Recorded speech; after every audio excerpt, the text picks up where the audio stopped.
लव जिहाद हा शब्द आपण अनेकदा ऐकतो।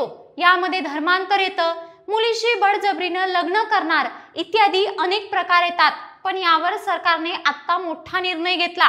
महाराष्ट्रात देवेंद्र फडणवीस सरकारनं कथित लव जिहाद आणि फसवणूक करून किंवा बलपूर्वक धर्मांतर रोखण्याच्या अनुषंगानं कायदेशीर अभ्यास करण्यासाठी विशेष समिती नेमली आहे।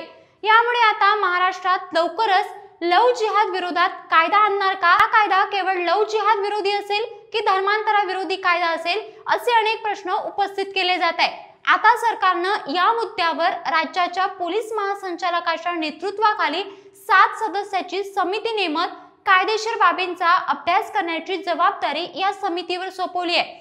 आता ही समिती नेमका काय अभ्यास करणार? तज्ञांचं काय म्हणणं आहे? महाराष्ट्रात लव जिहाद विरोधी कायदा तयार होणार का? या सगळ्याच प्रश्नाचं उत्तर या व्हिडिओच्या माध्यमातून शोधू। नमस्कार, मी वैष्णवी आणि तुम्ही बघत आहात काहीतरी विशेष। देशात आतापर्यंत जवळपास 11 राज्यांमध्ये धर्मांतर विरोधी कायदा आणला गेला। यात ओरिसा, अरुणाचल प्रदेश, गुजरात, छत्तीसगड, कर्नाटक, झारखंड, हरियाणा, उत्तराखंड, हिमाचल प्रदेश, उत्तर प्रदेश आणि मध्य प्रदेश या राज्यांचा समावेश आहे। राज्य सरकारनं 14 फेब्रुवारी 2025 रोजी एक महत्त्वाचा शासन निर्णय जारी केला। आजी आणि माजी लोकप्रतिनिधी, विविध संघटना आणि काही नागरिकांनी कथित लव जिहाद आणि फसवणूक किंवा बळजबरीनं केलेलं धर्मांतर रोखण्यासाठी कायदा करण्याबाबत निवेदन सादर केलं आहे, असं शासनाने हा निर्णय घेत असताना सांगितलं।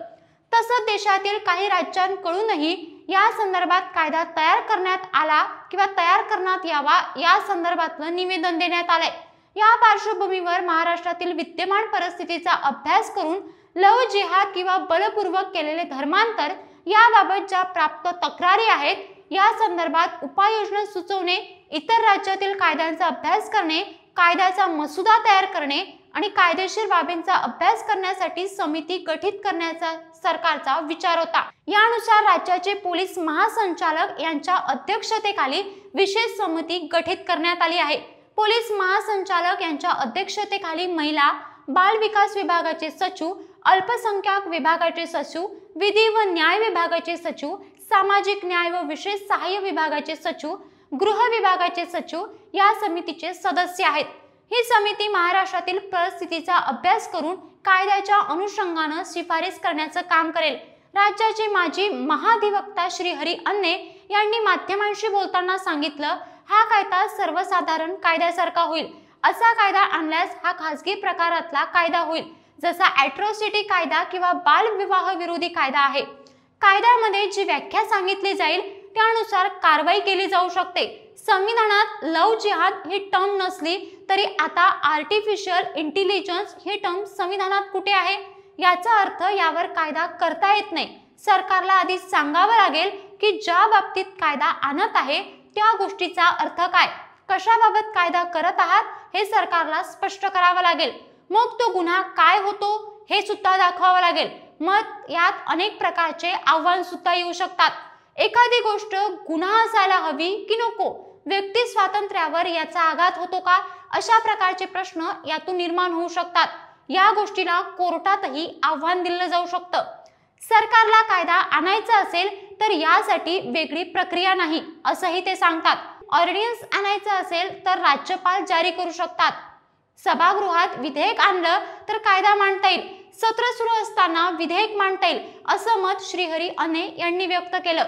राज्यघटनेने देशातील प्रत्येक नागरिकाला धर्म स्वातंत्र्याचा अधिकार दिला आहे। राज्यघटनेच्या भाग 3 मध्ये धर्म स्वातंत्र्याचे अधिकार दिले आहेत। यात कलम 25, 26, 27, 28 या कलमांनुसार प्रत्येक नागरिकाला धर्म स्वीकारण्याचा, धर्म प्रसार करण्याचा अधिकार दिला आहे, असं राज्यघटनेचे तज्ञ उल्हास बापट सांगतात। ते म्हणाले, राज्यघटनेनुसार तुम्हाला सांगता येतं की तुम्ही कोणत्या धर्माचे आहात, त्याचे नियम पाळता येतात आणि त्याचा प्रसारही करता येतो। राज्यघटनेनुसार धर्म स्वातंत्र्याचा कोणालाही गैरफायदा घेण्याचा अधिकार नाही। धर्माचा प्रसार करणं आणि धर्मांतर करणं या दोन वेगळ्या गोष्टी आहेत, असंही बापट स्पष्ट करतात। उल्हास बापट पुढे म्हणाले, बळजबरीने किंवा प्रलोभनाने धर्मांतर केल्यास कायद्याने शिक्षेची तरतूद आहे। त्यामुळे लव जिहादचा मुद्दा सगळा राजकीय आहे असं वाटत आहे। तर प्रेमविवाह करण्यासाठी पळून जाणाऱ्या जोडप्यांसाठी सातारा जिल्ह्यातील एक सेफ हाऊस तयार करण्यात आलंय। तरुण मुला-मुलींना मानसिक आधार देण्याबरोबरच त्यांच्या राहण्या खाण्यापासून सुरक्षिततेपर्यंतची सर्व काळजी या सेफ हाऊस मध्ये घेतली जाते। अंधश्रद्धा निर्मूलन समिती आणि स्नेह आधार फाउंडेशन या संस्थेकडून सेफ हाऊस गेल्या 5 वर्षापासून चालवलं जात आहे। या संदर्भात माध्यमांशी बोलताना अंधश्रद्धा निर्मूलन समितीचे राज्य कार्यकारी समिती सदस्य हमीद दाभोळकर म्हणाले, फसवणूक किंवा बळजबरीने केलेल्या लग्नाविषयी भारतीय न्याय संहितेत तरतुदी आहेत, याची अंमलबजावणी होणं आवश्यक आहे। एखाद्या धर्माला वेगळं काढून असा कायदा करणं हे अयोग्य आहे। राष्ट्रवादी काँग्रेसच्या शरद पवार गटाच्या खासदार सुप्रिया सुळे यांनी सुद्धा यावर प्रतिक्रिया दिली। प्रतिक्रिया देताना त्या म्हणाल्या, देशाची आणि राज्याच्या आर्थिक परिस्थितीकडे लक्ष द्यावं। त्या म्हणाल्या, देशात लोकशाही आहे, सशक्त लोकशाहीत कोणी कोणाशी प्रेम करावं, कोण कोणाशी लग्न करणार हे ज्याची त्याची खासगी बाब आहे। अमेरिकन सरकारनं नवीन टॅरिफ लागू केला आहे, याचा देशावर काय परिणाम होणार आहे? निर्मलाजींनी संसदेतील भाषणात म्हटलं आहे की ग्रोथ रेट कमी होत आहे, जीडीपी रेट कमी राहणार आहे। फिस्कल डेफिसिट मॅनेजमेंटसाठी सरकारनं आरबीआय कडून 2.5 लाख कोटी रुपयाचं डिव्हिडंड घेतलं आहे। महाराष्ट्रासह अनेक राज्यात कर्ज वाढत चाललं आहे। मला वाटतं देशात उद्भवलेली आर्थिक परिस्थिती ही महत्त्वाची गोष्ट आहे। सरकारनं आर्थिक गोष्टीवर बोलावं हे विनंती आहे, असं मत सुप्रिया सुळेंनी व्यक्त केलं। तर समाजवादी पक्षाचे आमदार रईस शेख यांनी सरकार लव्ह जिहादच्या मुद्द्यावरून राजकारण करत असल्याचा आरोप केला। ते म्हणाले, यापूर्वी सरकारनं हे सांगत प्रस्ताव आणला होता की राज्यात 1 लाखाहून अधिक लव्ह जिहादच्या केसेस आहेत, परंतु एकही प्रकरणात पोलीस केस फाईल होऊ शकले नाही। अशा दाव्यांसाठी सरकारकडे कुठलाही डेटा अवेलेबल नाही। समाजवादी पक्षाचे प्रदेशाध्यक्ष अबू आझमी म्हणाले, मनमानी सुरू आहे, ही स्वातंत्र्यावर रोख आहे, त्यांना बनवायचा तो कायदा आणू देत, आमचा आक्षेप नाही। मुस्लिम मुलंही हिंदू बनत आहे, मुस्लिम मुलीही हिंदू घरात लग्न करत आहे, संविधानानं अधिकार दिला आहे, यात ते छेडछाड करत असतील तर काय करू शकतो आम्ही? तर यावर ज्येष्ठ पत्रकार आणि राजकीय विश्लेषक अभय देशपांडे सांगतात, 2022 मध्ये महायुतीचं सरकार आल्यानंतर त्यांनी हे केलं नाही, कारण त्यावेळी अजित पवार त्यांच्यासोबत आले होते। आता या निवडणुकीत मात्र भाजपला मोठं बहुमत मिळालंय, त्यामुळे आता हा निर्णय घेणं त्यांच्यासाठी शक्य आहे। भाजप आणि संघ परिवारांच्या कोअर अजेंडानुसार हा विषय आहे। राज्य सरकारनं विशेष समिती नेमल्यानंतर मुख्यमंत्री गृहमंत्री देवेंद्र फडणवीस यांनी सरकार या संदर्भात योग्य ती कारवाई करेल अशी प्रतिक्रिया दिली।